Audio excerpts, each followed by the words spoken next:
رضي الله عنهما ببكاء الحسين في قضائه ومصيبته وجعل هاتين النهضتين وسيلة لنا في نيل قربته وتحصيل رحمته ثم الصلاة والسلام على سيد الأنام محمود المشرقين والمغربين جد الحسن والحسين الذي سمي في السماء بأحمد وفي الأرضين أبي القاسم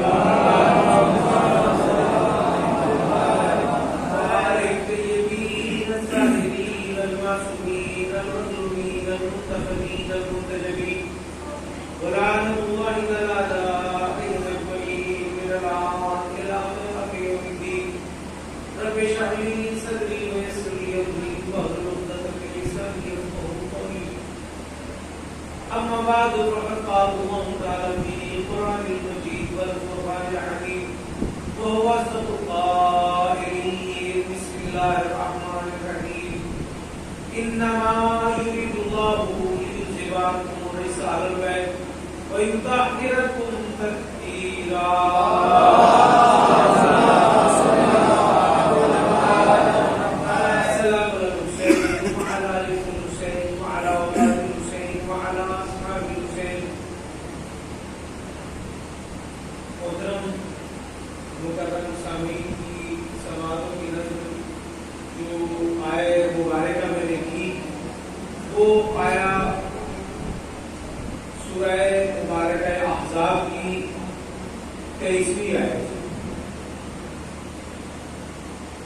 بہت آسان سے ترجمہ انما یرید اللہ لیذھب عنکم الرجس اہل البیت ویطہرکم تطہیرا مقدس مطہر پاک و پاکیزہ عظمت والا خدا بزرگی والا خدا کبریائی والا خدا اپنے اہل بیت کے لیے ارشاد فرماتا ہے کہ آپ کو اتنا پاک رکھا جائے جتنا رکھنے کا ہے۔ ایک سوال یہاں پر اٹھتا ہے کہ آیت تطہیر اپنی جگہ مجلس اپنی جگہ، اس میں کیا ربط ہے؟ آیت تطہیر مسلسل ہمارے یہاں جب تک مجلسیں ہوں گی اسی آیت کے سلسلے میں ہوں گی، لہذا میں بالکل ابتدا سے گفتگو شروع کرتا ہوں۔ بہت ہی خوش نصیبی کی بات ہوتی ہے کہ کئی تقریریں ایک ساتھ ہو جائیں تو سامعین کے ذہن میں بھی تسلسل کلامی ہو جاتی ہے اور گفتگو ایک سے ایک پیوستہ آگے بڑھتی ہے۔ سب سے پہلے میں آپ لوگوں کا بہت ہی زیادہ شکر گزار ہوں کہ آپ اس ناچیز کو قابل سماعت سمجھتے ہیں، اور میرے بھائی مشرف جو ہے مسلسل آواز لگا دیتے ہیں، اور آپ کی محبتوں کا بھی فرض ہے کہ آپ اتنے زمانے سے مجھے سنتے ہیں، کبھی یہ نہیں کہا کہ بھائی آپ اب تھک گئے آپ کو سنتے تھے، کچھ اور سنایا ہے، لیکن میں کچھ چینج کر کے لایا میں انشاءاللہ۔ سب سے پہلے تو سب لوگوں کے لیے دعائیں، جو لوگ دنیا سے چلے گئے پروردگار ان کی مغفرت فرمائے، جو باقی ہیں ان کو لمبی عمر دے، کیونکہ کچھ لوگوں کا کم ہونا یہ بھی ایک عزاداری میں رکھنا ہے، ایک کمی ہے۔ عزاداری اپنے جوش و خروش کے ساتھ ہو رہی ہے، لیکن اس کے ساتھ ساتھ اس کی تاریخ بھی ہونی چاہیے۔ ایک عام سادہ سی ذہنیت رکھنے والا بچہ، طالب علم، اسٹوڈنٹ، اس لیے خاموش رہتا ہے کہ اس نے بڑوں کو پڑھتے دیکھا، لیکن ہمارے پاس صرف یہ نہیں آیت پڑھی ترجمہ کیا مجلس ہو گئی، نہیں، تاریخ بھی تو مجلس کی کہاں سے اور کیسے۔ سب سے پہلی ضرورت ہے مجلس کہاں سے آئی اور کیسے۔ آپ بہت زیادہ مجلسوں کا اگر شوق رکھنے والے تو کہہ دیں گے کہ بی زینب، نہیں دوستو ایسے نہیں۔ میں بالکل اول انسانی سے شروع کرتا ہوں۔ سب سے پہلا انسان، سب سے پہلا بشر جناب آدم، اس سے پہلے تو کوئی نہیں۔ اللہ نے دو انسانوں سے زندگی شروع کی،